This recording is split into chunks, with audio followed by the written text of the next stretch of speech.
Well, let me tell you a little bit of our holiday. I've never been to North Wales properly before. I'm very impressed. The mountains are absolutely stunning. So we get to the campsite. I would imagine it's hell on earth in the summer, but this time of year it's lovely because there aren't many people here. There's rabbits everywhere, all over the place, even in the day. So we find our empty pitch. Bloke turns up by the side of us with this big motor caravan. Elderly couple, we think, oh great, no kids, no noise. They've got a bloody parrot. Really, I'm not joking. They have a parrot that squawks from 8 in the morning. You couldn't make it up. The people on the next side have got a caravan with a 2-year-old. Not a peep from her. It's ironic, isn't it? Last night, there's a pub outside the campsite. It's called Shenanigans. It's meant to be an Irish bar. Well, the only thing Irish about it is a sign with a couple of leprechauns painted on it. It was the Star Wars bar. Landlord's lovely, and by all accounts, a great pint of Guinness, but he'd sold out. But they did do Stella, so that suited me. But honest to God, there was a couple behind us. There was something not right with them. She would stop and stare at the dog. Didn't smile once. And of course, my dog is a natural guard, so he's snarling at her. The missus is trying to hold the dog back. It was absolutely insane. And partner was he'd been a fisherman up in Scotland. He was Scottish, and again, he was a bit of a weirdo. And we escaped. But yeah, what a bizarre place. So we're off to Port Marion today, but they've said that dogs aren't allowed, which is, to my mind, bloody stupid, because we've been to West Wales where every place takes dogs, and it's full of people sort of our age and older spending their money in the establishments, and they've taken their dogs with them. But I believe Port Marion, in his wisdom, doesn't allow dogs, so we might have to see it in shifts. So that's our romantic wedding anniversary holiday slightly scuppered. So there you are, that's camping for you. I'll show you a little video of the tent after. I bought a tent earlier in the year. I persuaded George that camping's evolved, and she's got a nice camp bed, a self-inflating mattress, great night's sleep. But the first tent we had, it was only a cheap one, and it was great. We had a nice weekend away in it, and then I sold it because it wasn't really tall enough. So we spent a little bit more now. It's only 250 quid, and we've got an inflatable tent. So it doesn't have poles, it's actually got tubes, and it's up in minutes, and we've got more room in it. It's absolutely fantastic. It's certainly not a backpacking tent. It must be, I don't know, 15 to 20 kilos to lift up. It's quite heavy, but a great tent. Love it. Anyway, see you in a bit. Bye-bye.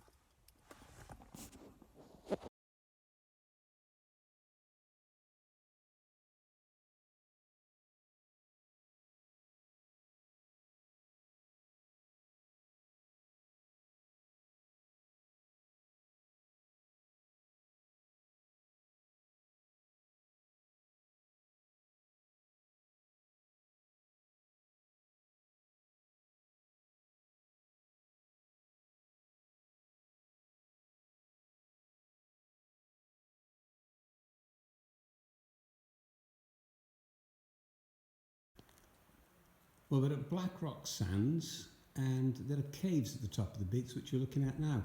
Bit of a disappointment to start with. There was a sign up saying no dogs. But further down, there are no signs. We went on the beach, and there were more dogs on the beach than in the 101 Dalmatians film. So I don't think many people are taking notice of it. These caves are lovely. This is the second one, but there seems to be loads of them. They go quite a way back. If you can see that.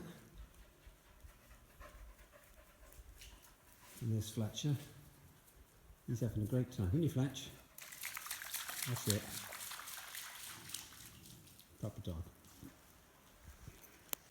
And another cave, and I've never seen colours in the rocks like this in a cave on a beach.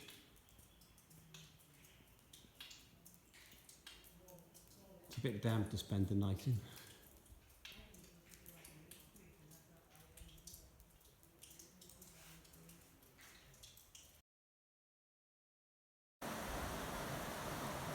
Well, just discovered what appears to be a spring coming up the side of the cliffs.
Here's our brilliant tent that I said I'd film for you.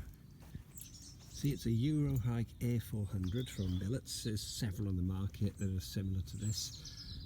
I know the one from Decathlon, they test in a wind tunnel up to a 4.7, and it does that no problem at all. And you can see the poles, or the tubes, are actually inflated, and there's a valve on each one. There's 3 of them, and the tubes are made of Hypalon, the same stuff as they make inflatable ribs from boats. So it's up in minutes.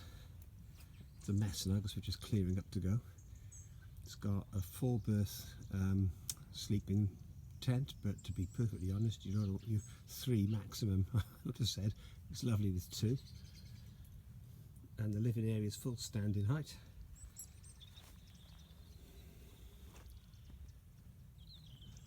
And that's what it looks like.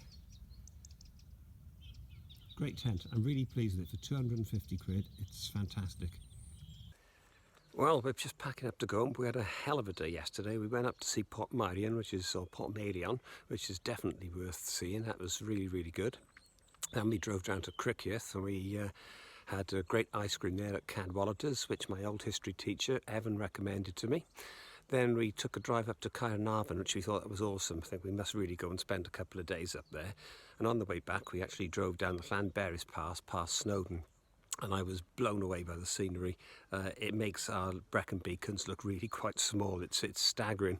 Very different types of mountains up here. They really are pointy mountains, more like Alps than almost like the plateau-like mountains we get back home. Absolutely stunning. So my objective is to get fit, so one day I'll be able to walk up Snowdon. That'll be great. Anyway, see you later. Bye-bye.